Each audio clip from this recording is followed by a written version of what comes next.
I retired and bought a cabin in the woods so I could finally be alone with nature. No noise, no people, just the wind in the treetops.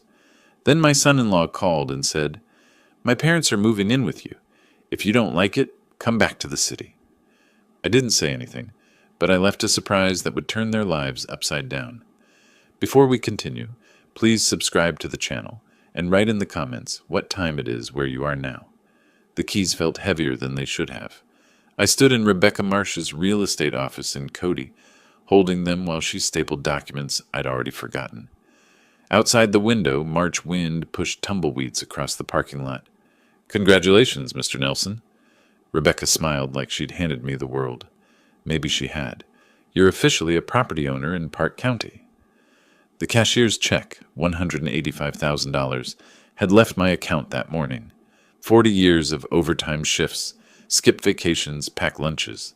4 decades compressed into 6 figures, now converted into 800 square feet of timber and solitude, 12 miles from civilization. "Thank you." I pocketed the keys and shook her hand. My fingers were steadier than I expected. The drive from her office took me west on Highway 14, then north onto roads that grew narrower with each turn. Pavement became gravel. Gravel became dirt. Cell service dropped from 4 bars to 2, then 1. I stopped at a general store and bought coffee, bread, eggs, butter. The clerk asked if I was visiting. "Living," I said. She nodded like I'd said something wise.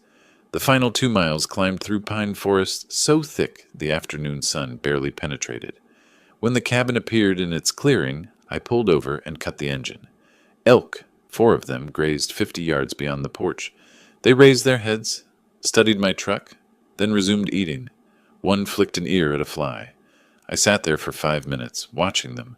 No honking, no sirens, no voices bleeding through apartment walls. The cabin was exactly as the photos promised. Weathered cedar logs, green metal roof, stone chimney. Small, yes, but mine. I unlocked the door and stepped inside. The air smelled like pine sap and old wood smoke. 1 main room with a kitchenette, a bedroom barely large enough for a double bed, a bathroom with a shower stall I'd have to enter sideways. Perfect. I unloaded the truck slowly, methodically, tools on the pegboard above the workbench, hammer, wrenches, handsaw, each in its designated spot. Books stacked on the shelf by subject. History, engineering manuals. 3 novels I'd been meaning to read for a decade. Coffee maker positioned on the counter where morning light would hit it first. Every item placed with intention, creating order from the chaos of moving boxes.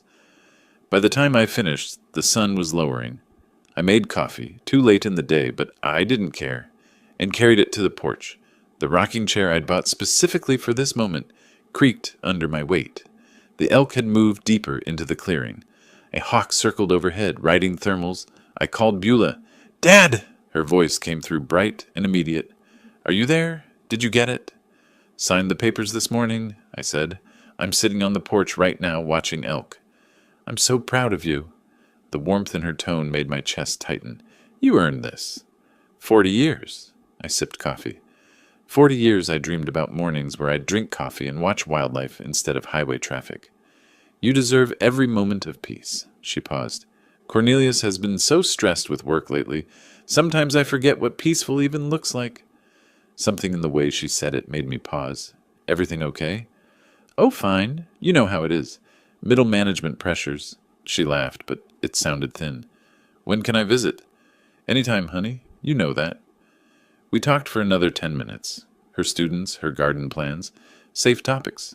When we hung up, I sat watching the sun paint the mountains orange and purple. The coffee had gone cold, but I drank it anyway. The phone rang an hour later. My parents lost their house. Cornelius didn't bother with hello. His voice had the flat tone he used for conference calls. "They're moving in with you for a couple months until they find a place." My hand tightened on the armrest. "Wait, what?" "Cornelius, I just bought this place. It's barely... For a couple months, until they find something. I bought this place to be alone. I spent my entire retirement on... Then you should have stayed in Denver. Friday morning. I'll text you their arrival time." The line went dead. I sat there holding the phone, staring at the clearing where the elk had been. They'd moved on. Smart animals. My knuckles had gone white on the armrest. I forced myself to release it, flex my fingers. Breathe. Inside, I poured another coffee I didn't want and sat at the kitchen table. From my jacket pocket, I pulled a small notepad and a pen. The kind of engineering pad I'd carried for 40 years. Grid paper for sketches and calculations. I started writing. Not emotional venting. Questions. Timeline estimates. Resource assessments. The cabin keys sat on the table beside my notepad. An hour ago, they'd meant freedom. Now they meant something else entirely. I picked them up, felt their weight, set them down with deliberate care. 40 years I'd been the reasonable one, the peacemaker, the man who swallowed inconvenience to keep family peace. Not anymore. Dawn came through the kitchen windows and found me still at the table. Empty coffee cups formed a semicircle around my notepad, which had grown dense with lists, diagrams, questions written and rewritten. I hadn't slept, didn't need to. My mind felt sharp in a way it hadn't for years, focused, crystalline, operating on something cleaner than rest. I made fresh coffee and studied my notes. Then I cleaned up, loaded my truck, and drove back to Cody. The Yellowstone National Park Ranger Station sat 20 minutes west, a modern building designed to blend with the landscape. Inside, educational displays showed wolf packs, bear territories, elk migration patterns. A ranger, maybe 40, with the weathered face of someone who spent more time outdoors than in, looked up from his desk. "Help you?" "I just moved up from Denver," I said. "Bought a place off County Road 14. "Beautiful area," he smiled. "You'll want to be careful with food storage. Lots of bear activity come spring." "What about wolves? I've heard they're back in the region." "Reintroduction's been successful." He stood and moved to a wall map, pointing to areas marked with colored pins. "They're usually shy, but they've got incredible sense of smell. Can detect prey or food from miles away."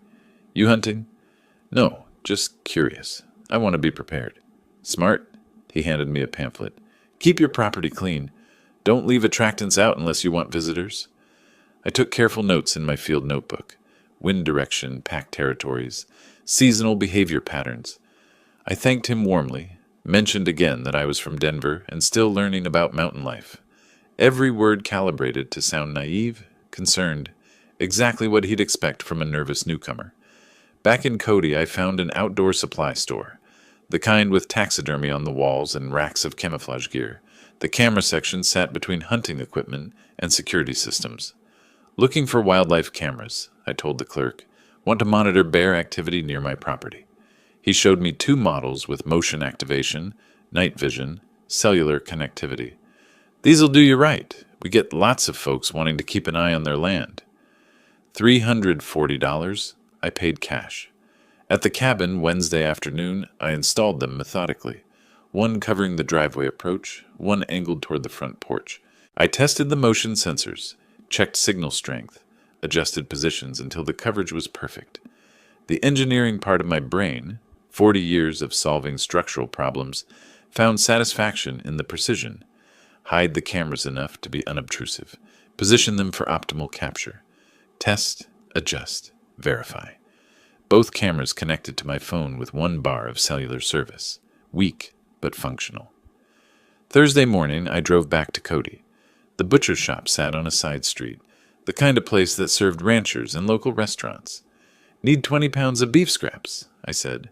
"Organ meat, fat trimmings, for dogs." The butcher didn't blink. "You got it." $45 for meat wrapped in white paper, loaded into coolers I'd brought. The smell was immediate and powerful. Blood, fat, raw flesh. Thursday afternoon, I stood in the clearing behind my cabin with the coolers open. The wind came from the west. I checked it the old way, wetting my finger and holding it up. I walked 30 yards from the structure, upwind.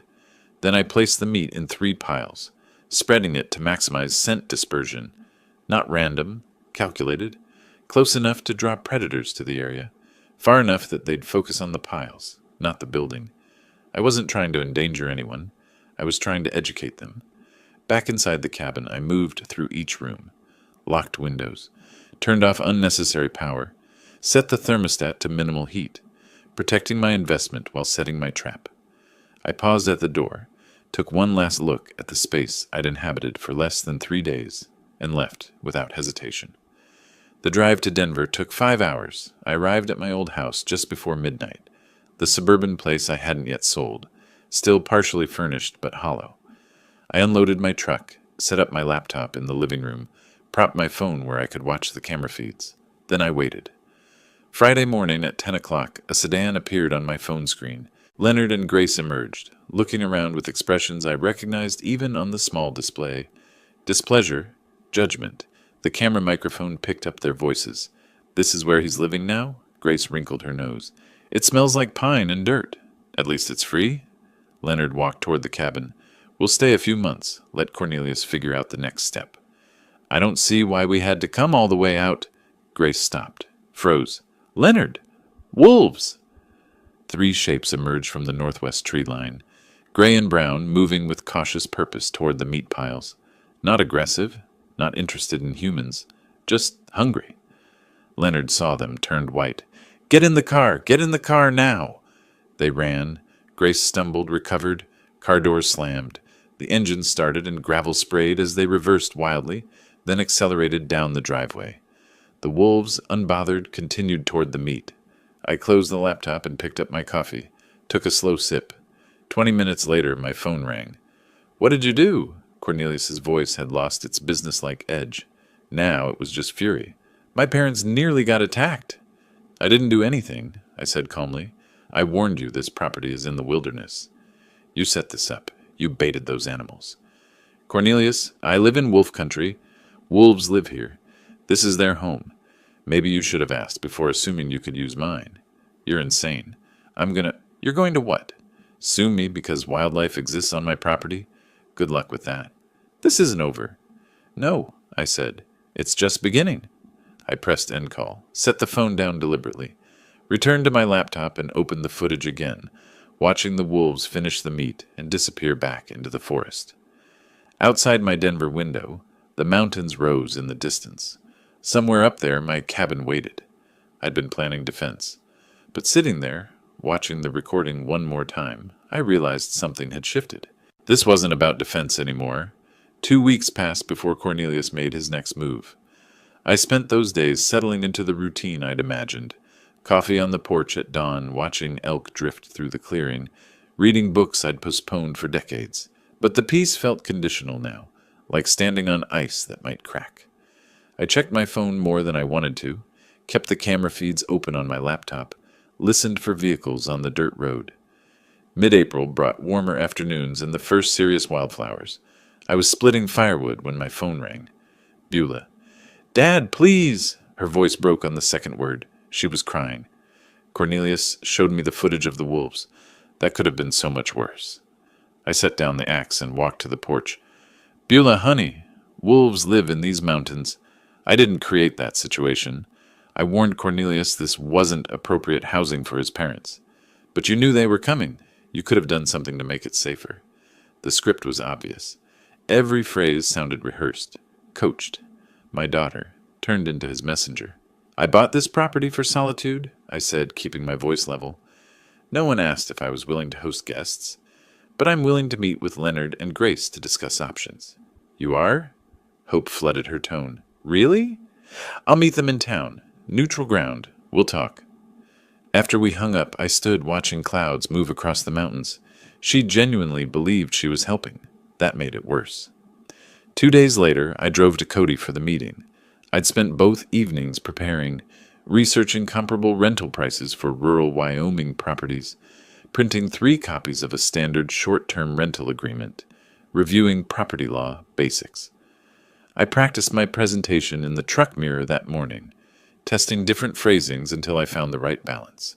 Firm but not hostile. Clear but not cold.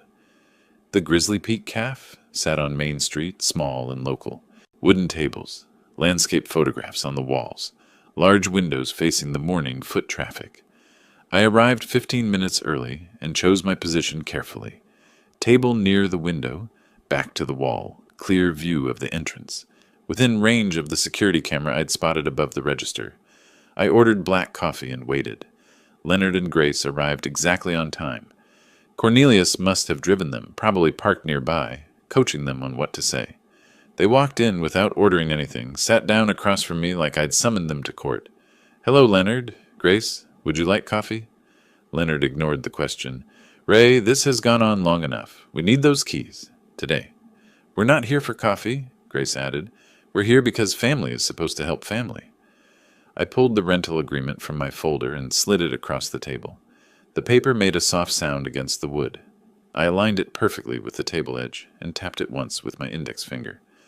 "I agree, which is why I've prepared a proposal." Leonard glanced down, then back up, his face reddening. "A rental agreement? You're charging us rent?" "Market rate for a furnished property in this area.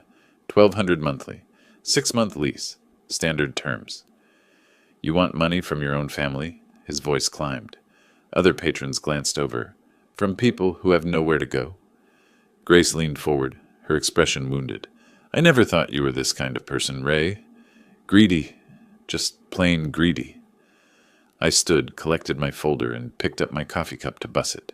Habit, courtesy, the kind of gesture that separated me from people who expected to be served. "Then I guess we don't have an agreement. You'll need to find alternative housing. You can't just... Where are we supposed to..." Leonard half rose from his chair. "That's not my problem to solve. Good afternoon." I nodded to the barista on my way out. In the truck, I sat for a moment with my hands on the steering wheel, breathing steadily, letting the adrenaline settle. Then I started the engine and drove home. That evening, my phone became a weapon aimed at me from multiple directions. First call came around 6. Cousin Linda, someone I hadn't spoken to in 3 years. "Ray, it's Linda. I heard you've been having some difficulties." "Difficulties? From whom?" "Cornelius called me. He's worried about you. Said you're isolated in the mountains, acting strangely." The strategy revealed itself completely.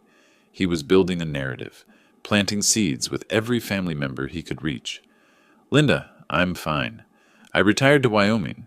"That's not strange. That's a plan I've had for years." "He said there was an incident with wild animals, and you refused to help his parents." "That's an interesting version of events. Thanks for checking on me, Linda. I'm doing well."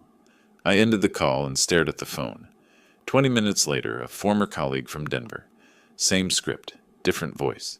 Cornelius had reached out, expressing concern about Ray's mental state. The third call came at 8:30. Beulah again. "You embarrassed them." Not crying now, angry. "In public. What were you thinking?" I offered them a fair solution. They rejected it. "A rental agreement? Dad, they're family. Cornelius's parents. And this is my home, my retirement, my one place of peace, which I bought with money I saved for 40 years. Cornelius was right. You've changed. You've become someone I don't recognize." The words landed like she'd meant them to. I kept my voice quiet, controlled, even as something cracked inside my chest. Maybe I have, or maybe everyone else has, and I'm just finally noticing. The line went dead. She'd hung up on me. I sat at the kitchen table with my phone in my hand, watching darkness settle over the mountains. 3 calls in one evening, all saying the same thing. Ray Nelson is unstable, dangerous, unreasonable. The isolation I'd sought was being weaponized, turned into evidence of mental decline. Cornelius wasn't trying to take the cabin anymore. He was trying to destroy my credibility first, make me seem incompetent, turn the family against me so no one would believe my version of events. Classic strategy. Isolate the target, control the narrative, strike when they're defenseless. I opened my laptop and began typing. "Mr. David Thornton, attorney at law." I sent the email at 9:47 that night. Careful words, factual language, no emotion bleeding through. I needed legal advice regarding family pressure over property ownership, potential claims, asset protection. I included the basics: my age, property value, family situation, and 3 specific questions about elder law and estate planning. Then I poured myself bourbon. 1 glass, 2 fingers, no ice.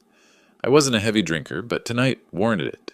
The porch was cold for April, but I sat out there anyway, watching stars emerge over the mountains. Somewhere down there, Cornelius was planning his next move. I intended to be several steps ahead. Morning came with an email, waiting. David Thornton had responded at 7:15. He could meet Thursday afternoon at his office in Cody. Fee structure, $300 per hour. I confirmed the appointment immediately. For the next 3 days, I organized documentation. My engineering background served me well. Everything labeled, dated, cross-referenced. Property deed in one folder, purchase documents in another, family tree diagram showing relationships, written timeline of events, starting with Cornelius's first call, transcripts of key phone conversations from my detailed notes, printouts of the rental agreement Leonard had rejected. By Thursday morning, I had a leather portfolio case packed with evidence that could build a case as solid as any foundation I'd ever engineered. Wednesday evening, my phone rang. Beulah. Dad? Her voice sounded thin, exhausted. I'm sorry I yelled at you after the coffee shop thing. I'm exhausted. I understand, honey. This has been hard on everyone. Cornelius is so stressed. He's been trying to help his parents ever since Leonard lost all that money. I went very still. Lost money? What happened? Oh, you didn't know? Leonard was playing poker online. Lost $47,000 over 6 months. That's why they lost the house. It was mortgaged for the gambling debts. 47,000. The number hung in the air like smoke. That's a substantial amount. No wonder Cornelius has been under pressure. Yeah, and he keeps talking about solutions. About how if we could just, reorganize family assets. She was talking faster now, stress overriding caution. He mentioned something about putting your cabin in a family trust so it could benefit everyone eventually. For your estate planning, you know? And the property value is probably already up since you bought it in March. Every word was a piece clicking into place. A family trust. That's an interesting idea. When did Cornelius suggest this? A few weeks ago, he said it would be good for tax purposes when you... Well, in the future. I don't really understand estate planning stuff. Neither do I. That's why I'm consulting an attorney this week, just to make sure everything's proper. An attorney? Her voice sharpened. Dad, is that necessary? At my age, with property worth this much, yes. It's the responsible thing to do. After we hung up, I added 6 pages of notes to my documentation. Leonard's gambling. Cornelius's scheme disguised as estate planning. The timeline of desperation driving aggression. Thursday afternoon, I drove to Cody and parked across from Murphy's Hardware on Sheridan Avenue. Thornton's office occupied the second floor, professional signage, steady foot traffic, well-maintained building. I watched for 5 minutes, assessing. Then I grabbed my portfolio and went inside. David Thornton was 50-something, Wyoming weathered, with the direct manner of someone who'd grown up on a ranch before law school changed his path. His office had wooden furniture, law books, framed degree from University of Wyoming, and a window overlooking Main Street. I presented my documentation in sequence: property papers, family diagram, timeline, evidence. Each document handed across at the appropriate moment. Thornton took notes, asked clarifying questions. I had answers prepared. Mr. Nelson, I have to say, this is the most organized intake I've seen in years. You've documented everything. 40 years in construction engineering. Documentation prevents disputes. In this case, it's going to protect you significantly. He leaned back, tapping his pen against the desk. Here's my assessment. Your son-in-law is attempting to establish grounds for claiming you're incompetent or need oversight. The smear campaign, the stories about dangerous behavior, these are preliminaries to a potential conservatorship claim. Conservatorship? Taking away my legal rights? It's a tactic, not always successful, but it can tie up your assets in court for months, while they argue you can't manage your affairs. The solution is to prove conclusively that you are managing your affairs competently, which is what we're doing right now. What's the next step? Revocable living trust with an independent trustee. I'll be frank, it'll cost about $2,400 in legal fees, but it makes you essentially untouchable. The trust owns the property, not you personally, so family pressure becomes legally meaningless. Do it? How soon can we have it ready? 2 weeks. I'll draft the documents. You'll review and sign. We'll record it properly. After that, your property is protected. The meeting lasted 90 minutes. When I left, the sun was lower, but I felt clearer than I had in weeks. Following Thornton's advice, I drove to the public library instead of going home. I chose a corner computer terminal, back to the wall, habit, and accessed Colorado property records. Public databases I'd navigated before during my engineering career. Building permits, property liens, easements. I entered Beulah and Cornelius's address and downloaded their mortgage history. The home equity line of credit hit me like cold water. $35,000. Dated 8 months ago. Single signature authorization, Cornelius's name only. I printed the documents with hands that didn't shake but wanted to, added them to my folder, drove back to the cabin in silence. That evening I called Thornton from the porch. "David, I've found something. My daughter's house has a $35,000 HELOC that she didn't know about. Taken out by her husband? Yes, 8 months ago. Colorado property records. Colorado allows single-spouse HELOCs under certain conditions, but hiding it from a spouse, that's a different matter. Has she discovered it yet? No. I'm not sure when or if I should tell her. That's not a legal question, Ray. That's a family question, but from a legal perspective, this information explains his motivation. He's likely using your cabin scheme to cover existing debts." After we hung up, I sat at my kitchen table and spread everything out. Attorney notes on the left, family communications in the center, financial discoveries on the right. Leonard's $47,000 gambling debt led to Cornelius's $35,000 HELOC to cover part of it, which led to financial pressure, which led to the scheme to acquire my cabin and eventually liquidate it for cash. Everything connected. I pulled out a legal pad and started drawing lines between related facts, circling key points, writing questions. Can Thornton investigate HELOC legality? Does Beulah have legal recourse? When to inform Beulah? How to protect her without alienating her further? My phone buzzed. Text from Thornton. "Trust documents ready Monday for review." I replied, "I'll be there." Then I made one final note at the bottom of my pad.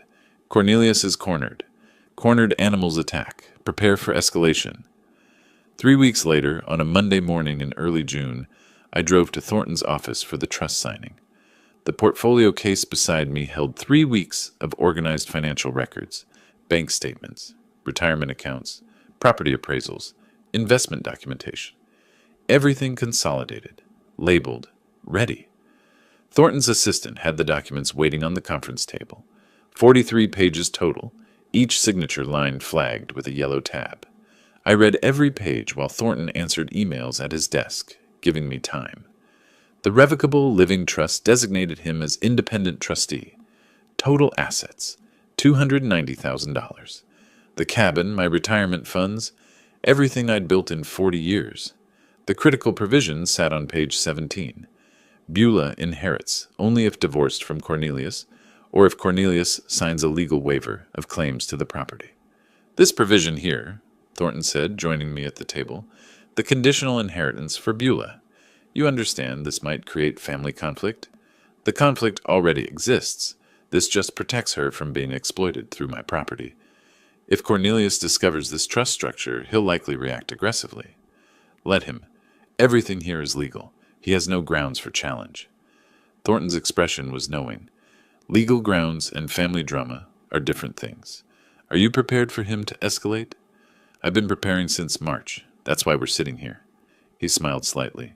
Fair enough. Let's execute these documents. My signature was steady on every page. The notary, Thornton's assistant, professional and efficient, applied her seal with practiced precision. The sound it made was satisfying. Structural integrity, legal edition. I wrote a check for $2,400 and left with copies of everything in a sealed envelope. The rest of that week, I worked through my financial institutions methodically. Each phone call followed the same pattern. Identify myself, request beneficiary change forms, explain the trust structure, confirm documentation. Mr. Nelson, I have your beneficiary change request. The retirement account administrator said. You're removing your daughter as beneficiary? No. I'm designating my revocable living trust as primary beneficiary. My daughter inherits through the trust. May I ask why you're making this change? Asset protection and estate planning. I have concerns about third-party claims. Understood. We'll process this within 5 business days. I'd like email confirmation as well, please. Of course. Is there anything else? Yes. Note in my file that this change was made voluntarily. With legal counsel, I'm documenting my competency for all financial decisions. A pause. That's unusual, but I'll add that notation. By Friday, every asset I owned was protected within the trust structure. I kept a checklist on my kitchen table, marking each completed task with satisfaction. 2 weeks later, Beulah called. "Dad, Cornelius has been so weird lately." Her voice sounded thin, exhausted. "Asking about your finances, whether you've updated your will?" I set down my coffee carefully. "I have done some estate planning. It's responsible at my age." "I know, but he got really angry when I mentioned you set up a trust. He called it a betrayal." "Why would your estate planning betray him? It's not his inheritance." My hand tightened on the phone. "Beulah, did you tell him details about the trust?" "I just mentioned you set one up. I didn't think it was a secret. Is it?" "No, not a secret. Just private." "What exactly did Cornelius say?" "He said you're cutting the family out and being manipulated by lawyers." "Dad, what's going on? Why does he care so much?" "That's a very good question, honey. One you should probably ask him directly." After hanging up, I immediately called Thornton. "Cornelius knows about the trust." His response was immediate. "How soon can you get a medical evaluation?" The next day, I was repairing the porch railing when Cornelius's car came fast up the driveway, spraying dirt and gravel. He jumped out, didn't close the door properly, stormed toward me. I calmly set down my tools, retrieved my phone, started recording video. I stood at the top of the porch steps, 6 stairs up, giving me elevated position. Cornelius had to approach uphill, looking up at me. I held the phone at chest height, lens obviously pointed at him. "Cornelius, you're on my property uninvited. I'm recording this conversation." "I don't care about your recording." His face was red, movements aggressive. "You set up some legal scheme to steal from your own daughter." "The trust protects my assets and ensures Beulah inherits appropriately. It's completely legal." "Appropriately? What does that mean? Unless she divorces me? That's what you really want, isn't it?" "The trust ensures my property isn't subject to claims by third parties. That's standard estate planning." "Third parties? I'm family. Your son-in-law.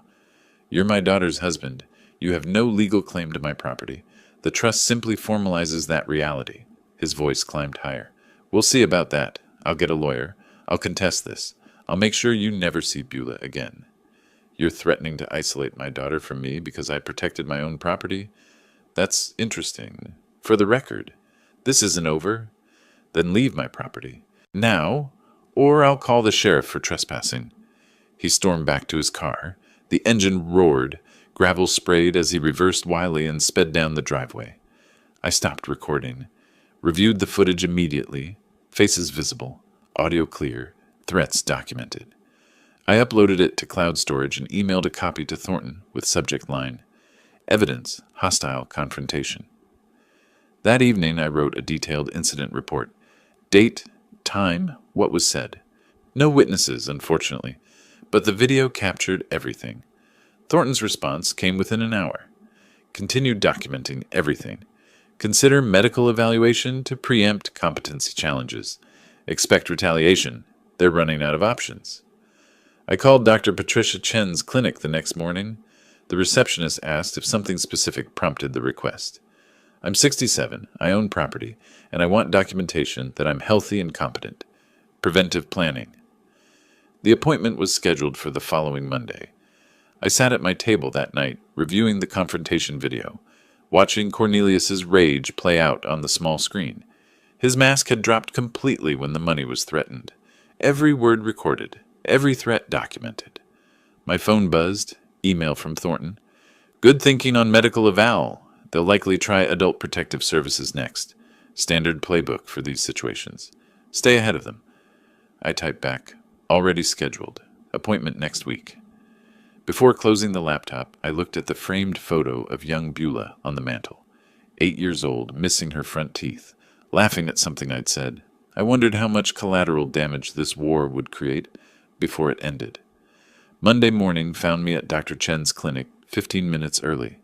The medical building was modern, single-story, efficient. I filled out paperwork requesting copies of all test results and assessments. When Dr. Chen called me back, I explained directly. I'm 67, own property, and want baseline medical documentation proving my physical and mental competency. She was a sharp woman in her 50s with the weathered competence of someone who'd practiced rural medicine for decades. Her expression showed understanding. I see. Unfortunately, I've encountered situations like this before. Adult children sometimes challenge parents' competency to gain control of assets. That's exactly what I'm preventing. Can you provide a detailed written assessment? Absolutely. I'll conduct comprehensive cognitive testing and provide a formal letter. For legal purposes, correct? Correct. I want documentation that can stand up in court if necessary. Then let's be thorough. The examination took 90 minutes. Blood pressure, reflexes, blood work, then cognitive testing, mini mental state examination, clock drawing, memory recall exercises. She asked me to draw a clock showing 3:15. I drew it precisely. She asked me to remember 3 words, apple, table, penny, and recall them after 5 minutes. I remembered all 3. She asked me to count backward from 100 by sevens. I did so accurately. When finished, Dr. Chen typed notes at her computer, then printed a letter on clinic letterhead. Mr. Ray Nelson is mentally competent, physically healthy, fully capable of managing his own affairs and making independent decisions regarding his property and finances. Patient alert, oriented, cognitively intact. No signs of dementia, confusion, or diminished capacity. She signed it, applied the clinic stamp, handed me both the letter and copies of all test results. $240 for the extended evaluation. I paid by credit card, noting the transaction carefully for my records. 2 days later, I was in my workshop shed, organizing tools, when an unfamiliar sedan pulled up. A professional-looking woman in her 40s emerged, carrying a tablet and official folder. Mr. Nelson, I'm Margaret Willows from Adult Protective Services. I'm here regarding a complaint filed about your welfare. The flash of anger was immediate, but I kept my expression neutral. A complaint? By whom? I can't disclose that during my initial assessment. May I come inside? Of course. Would you like coffee? No, thank you. This is a standard welfare check. I led her inside, door held open. Transparency. I should tell you up front, I'm involved in a property dispute with family members. I suspect this complaint is part of that conflict, not genuine concern about my welfare. I appreciate your honesty. I'll conduct my assessment objectively. If the complaint is unfounded, I'll document that. Margaret walked through the cabin with her tablet, documenting everything. The kitchen was clean, organized, bills paid and filed systematically, refrigerator stocked with fresh food, bathroom tidy, bedroom orderly, no safety hazards, no signs of neglect or confusion. Do you have any difficulty managing daily tasks? Cooking, cleaning, paying bills? No difficulty at all. I've lived alone since retiring. I manage everything independently. The complaint mentions concerns about your mental state. Have you experienced memory problems, confusion, or difficulty making decisions? I retrieved the folder from my desk. I had a comprehensive medical evaluation 2 days ago specifically to address this concern. She read Dr. Chen's assessment carefully. This is very thorough and recent. Most people in your situation don't have current medical documentation. I anticipated false allegations. I wanted evidence ready. That's quite strategic thinking, Mr. Nelson. 40 years as an engineer, I believe in planning ahead. I also provided recent bank statements showing responsible financial management and copies of my trust documents proving sophisticated estate planning. Margaret took extensive notes. Her professional demeanor remained neutral, but I recognized the pattern in her questions. She'd seen this before. Family exploitation disguised as concern. 3 days later, Attorney Thornton obtained copies of the official complaint through legal channels. I read it at my kitchen table, slowly, completely, multiple times. Cornelius and Leonard had signed as co-complainants. The allegations were specific and completely false. Claim, Ray threatened family members with weapons. False, I've never owned firearms. Claim, exhibits paranoid behavior, including security cameras everywhere. The cameras exist for legitimate property protection after actual threats. Claim, refuses medical care. False, I'd just completed comprehensive evaluation. Claim, struggles with basic tasks, and makes irrational financial decisions. The trust was sophisticated planning, not irrational. Grace provided a supporting statement claiming I endangered them with wild animals. The wolf incident from March, now twisted into evidence of incompetence. The complaint requested mandatory psychiatric evaluation and possible conservatorship proceedings. My jaw tightened as I read. My knuckles went white gripping the pages. They weren't just attacking my property anymore. They were attacking my autonomy, my competency, my freedom. This was war. 10 days after Margaret's visit, official notification arrived. Adult Protective Services case closed. Complaint determined unfounded. Margaret's report stated clearly, subject is competent, living independently and safely, no evidence of exploitation, neglect, or diminished capacity. Recent medical evaluation confirms cognitive and physical health. Complaint appears motivated by family property dispute, rather than genuine welfare concerns. No further action warranted. I created a new folder labeled APS False Complaint, Evidence, and filed everything systematically. The original complaint with false allegations, Margaret's assessment report, case closure letter, my medical evaluation, photographs of my well-maintained cabin, my written rebuttal to each false claim with supporting evidence. The folder joined the growing collection on my shelf. I was building a comprehensive case file. My phone rang. Thornton. Ray, I found something. Leonard and Grace have been using your cabin address for something. Public records show mail being sent there in their names. This could be mail fraud or identity theft. We need to investigate immediately. I looked out the window at the mailbox by the road. I hadn't thought to check for mail addressed to people who don't live here. I'm heading there now. I grabbed my truck keys, wondering what else I was about to discover. I grabbed my keys and drove down the long driveway to the mailbox. Quarter-mile of dirt road, dust rising behind the truck in the late afternoon heat. August in Wyoming made the air shimmer above the ground. The mailbox was standard aluminum on a weathered post, surrounded by tall grass. I pulled on gloves before opening it. Didn't want my fingerprints on mail that wasn't mine. 3 envelopes, all addressed to Leonard Harrison or Grace Harrison at my cabin address. Wyoming Department of Family Services, First Mountain Credit Union, Social Security Administration. I photographed each envelope carefully with my phone, front, back, postmarks visible, dates clear. Then I placed them in a plastic evidence bag I'd brought specifically for this purpose and drove back to the cabin. Thornton answered on the first ring. Ray, I found something significant. Leonard and Grace have been using your address for official correspondence. For what purpose? Benefits fraud, possibly. They're receiving mail from Wyoming Social Services, and they've opened a bank account using your cabin address, but your camera footage proves they don't live there. That's a federal crime, isn't it? Mail fraud, benefits fraud, potentially identity theft if they claim to have your permission. We're talking years in federal prison if prosecuted. I looked at the evidence bag on my kitchen table. Then we report it. I'm not covering for criminals just because they're related to my son-in-law. Understood. I'll prepare the evidence package and contact the U.S. Attorney's Office. Ray, this changes everything. Once federal charges are filed, their credibility is destroyed. Good. Maybe they'll finally face consequences for their actions. The next week moved quickly. I compiled evidence with the same precision I'd brought to 40 years of engineering projects. Security camera footage showing Leonard and Grace's single brief visit in May, utility bills proving no additional occupants, the mail records, my sworn statement that I never gave permission to use my address. Thornton forwarded everything to Assistant U.S. Attorney James Morrison in the Economic Crimes Division.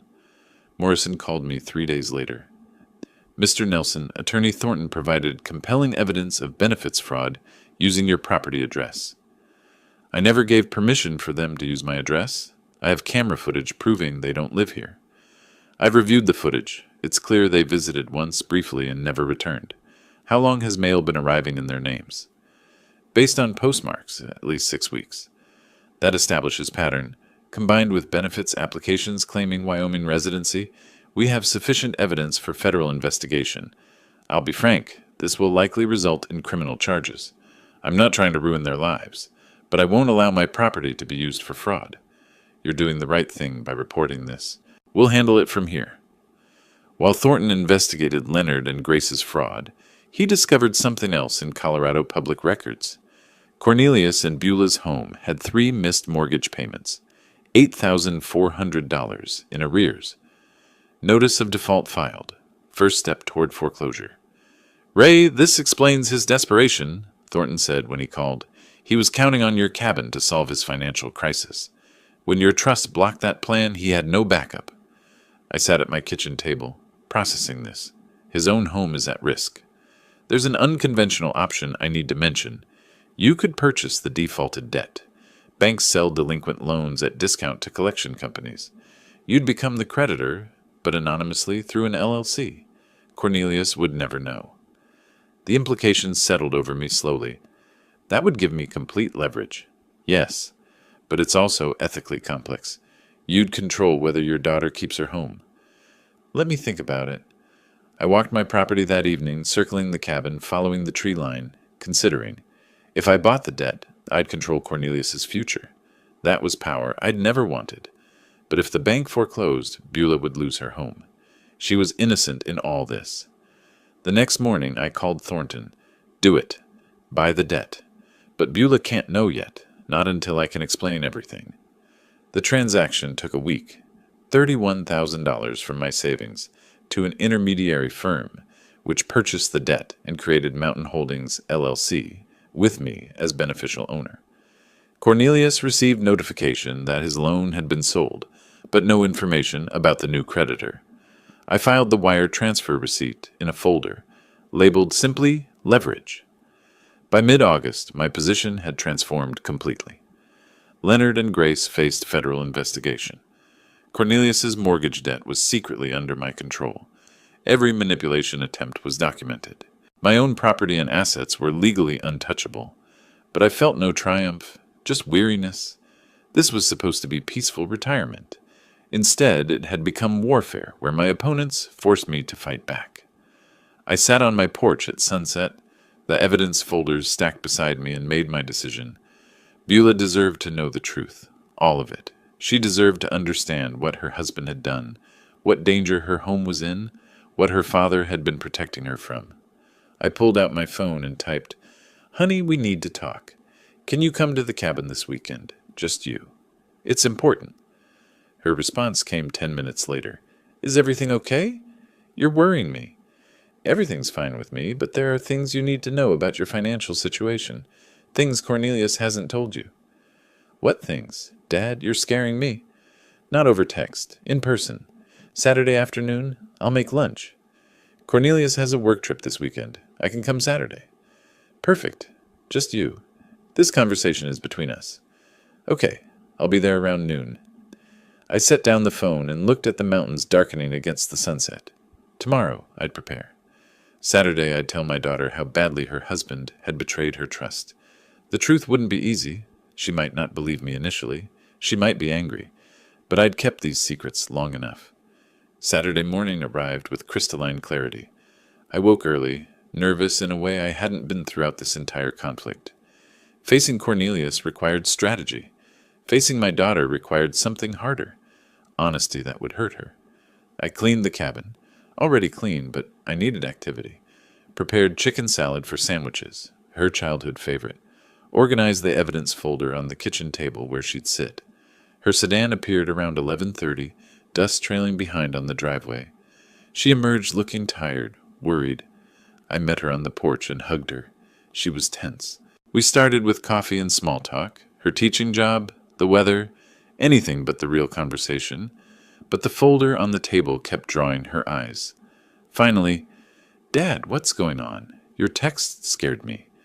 I took a breath. "Honey, there are things about your financial situation that Cornelius hasn't told you.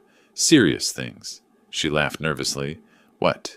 Did he forget to pay a credit card bill? He sometimes gets distracted. Your house is in foreclosure. 3 months of missed mortgage payments. The bank was about to take your home." Her face drained of color. "That's not possible. We pay the mortgage. Cornelius handles it online every month." "That's what he told you. Here's what actually happened." I slid the notice of default across the table.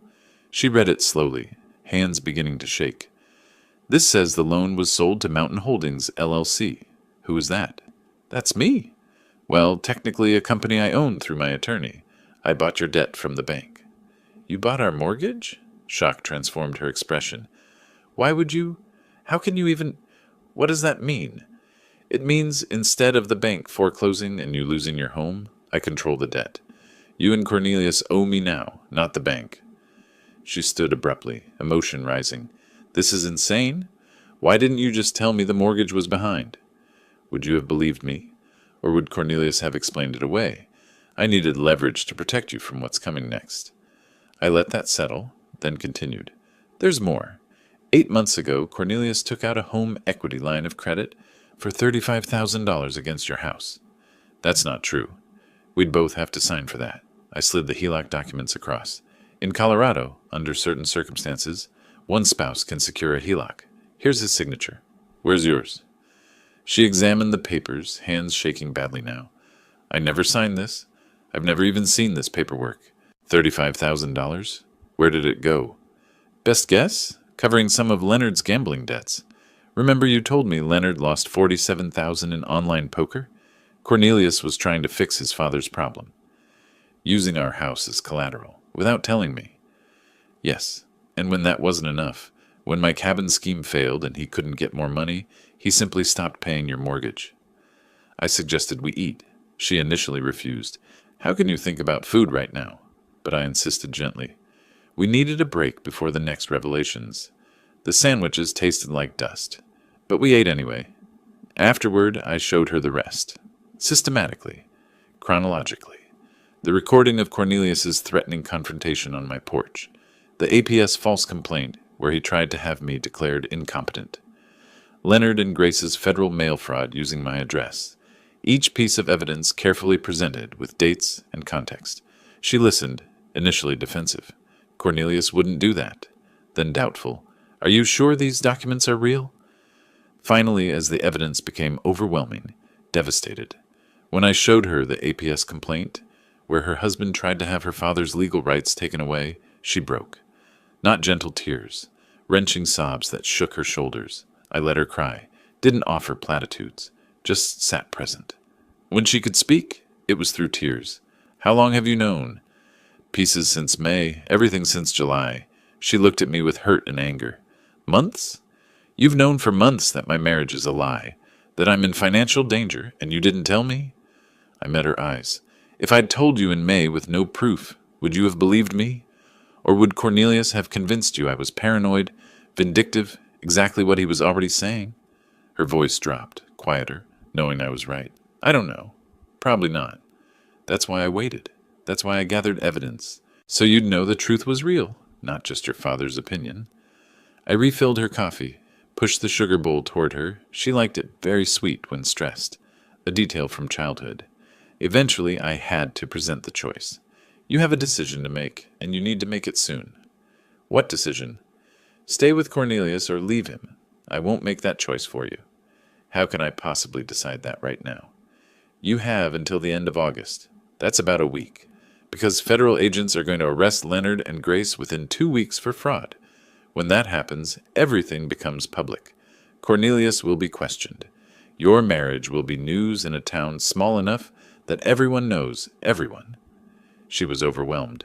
This is too much. I can't think. If you leave Cornelius, file for divorce, protect yourself legally, I'll forgive the mortgage debt on your house. You'll own it free and clear. I will help you rebuild. You're bribing me to leave my husband. I'm offering you a lifeline. Whether you take it is your choice. But understand, if you stay with him, I can't protect you from what's coming. Hours later, she gathered her things exhausted.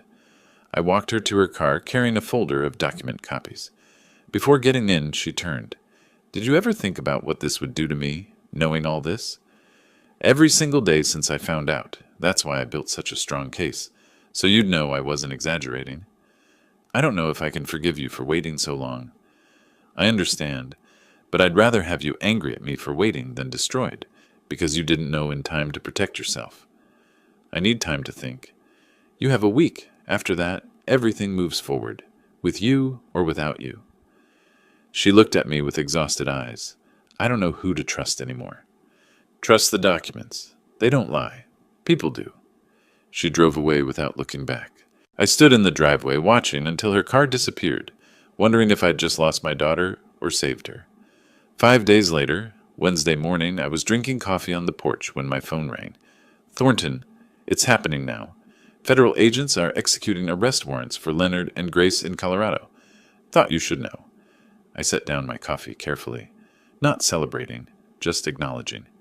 Thank you for telling me. An hour passed. Then my phone rang again. Beulah, her voice shaken. Dad, Cornelius just got a call. His parents were arrested by federal agents. Something about fraud.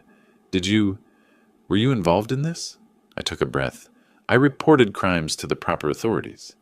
What happened after that was the justice system doing its job. Long silence. Then quietly, I need to call you back.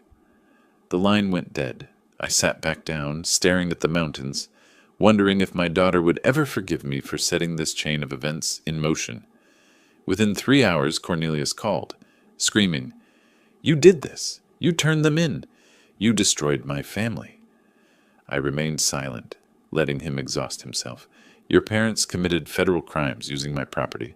I reported it. That's what law-abiding citizens do. I'll tell everyone. I'll make sure they know you orchestrated this, that you're vindictive and cruel. Go ahead. I have documentation of every crime they committed. My attorney will be happy to share it publicly. Thornton had driven to my cabin specifically for this moment. I handed him the phone. Mr. Harrison, this is David Thornton, legal counsel for Ray Nelson. His voice was professional, measured, final. Your parents committed federal crimes. My client fulfilled his civic duty by reporting those crimes to authorities. Any attempt to defame him will result in immediate legal action. Do you understand? Click. Cornelius had hung up. Friday afternoon, Cornelius attempted to sell the house he shared with Beulah, desperately needing cash for his parents' legal defense, for his own survival. But the title search revealed the problem. The mortgage was in default and owned by Mountain Holdings, LLC. His realtor explained he couldn't sell without the lien holder's approval. Cornelius called Thornton in a panic. Your firm owns my mortgage? How is that possible? My client purchased your defaulted debt through legal channels. You were notified weeks ago that your loan was sold. I need to sell this house. My parents need lawyers. Please. Thornton's response was calm. My client is willing to discuss terms. You'll receive formal offer within 24 hours. Saturday morning, a courier delivered a certified letter. Inside, formal offer from me through Thornton's firm. Terms, I would forgive the entire mortgage debt. $35,000 remaining balance plus $8,400 in arrears. Total debt forgiveness of $43,400. Conditions. Cornelius must sign divorce papers with no asset claims. He must sign legal waiver, relinquishing any claims to my property, estate, or assets. He must sign sworn statement, acknowledging he had no legal right to use my cabin or involve me in his financial problems. Deadline, 72 hours. If he refused, I would foreclose immediately. He'd lose the house anyway with nothing gained. Cornelius called Beulah, tried to convince her to fight this with him. Her response, which I learned later, was simple. I already filed for divorce yesterday. Sign the papers, Cornelius. It's over. Monday morning, Cornelius appeared at Thornton's office. Thornton described him later. Disheveled, unshaven, dark circles under his eyes, hands shaking. He signed every document. Divorce agreement, property waiver, sworn statement. When it was done, he asked quietly, Can I at least keep the house? Thornton's response was matter-of-fact. Once the divorce is final, the house will be deeded to Beulah, free and clear. You'll need to find other accommodation. Cornelius left without another word. That same afternoon, my phone rang. Beulah, her voice was different, still hurt, still processing, but stronger. Dad, I signed the divorce papers. I'm leaving him. I can't stay in that house. Too many memories. Can you help me find something near you? I want to start over. Relief flooded through me, not triumph, just profound relief. Of course, honey. We'll find you something perfect. Close enough to visit. Far enough for your independence. Are you disappointed in me for not seeing what he was sooner? Never. You trusted someone you loved. That's what good people do. He betrayed that trust. That's on him, not you." Her voice broke slightly. "Thank you. I needed to hear that. You're my daughter. I'm proud of you for making the hard choice. That takes real strength." After we hung up, I walked outside to the porch, sat in the rocking chair I'd bought for retirement. For the first time in months, I simply sat still without planning, strategizing, or worrying. The evening was clear. Elk grazed in the clearing. Mountains stood eternal in the distance. I rocked, slowly, rhythmically, and allowed myself to feel the weight lifting. Not gone completely. Beulah still needed to heal. The divorce needed to finalize. Leonard and Grace still needed sentencing. But lifting. The immediate danger was over. My daughter was safe. My property was secure. Almost finished. Just one more chapter to write. The one where we figure out what peace actually looks like. 2 weeks later, I sat in a federal courtroom in Cheyenne, Wyoming, attending Leonard and Grace's sentencing hearing. I didn't have to be there. The prosecutor didn't require my presence, but I needed to see this through to the end. Leonard and Grace stood before the judge, looking diminished in their federal court attire. Their attorney had negotiated a plea deal, guilty pleas to reduce charges in exchange for lighter sentences. The judge reviewed their criminal history, none, and their ages, then the evidence of their guilt, which was overwhelming. "Mr. and Mrs. Harrison, you've pleaded guilty to benefits fraud. The court accepts your plea agreement." The judge's voice was firm. "I want to be clear about the severity of your actions. You exploited systems designed to help citizens in genuine need." "Yes, Your Honor," Leonard said quietly. 2 years supervised probation, $45,000 in restitution and fines, permanent ban from federal and Wyoming state benefit programs. You'll report monthly. Any violation results in immediate imprisonment. Do you understand?" "Yes, Your Honor," they said in unison.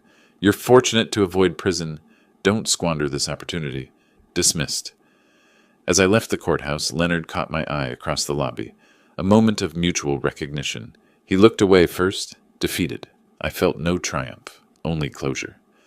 Beulah told me later that Cornelius moved to a small efficiency apartment in a cheaper area of Denver. He took minimal belongings, whatever fit in his car.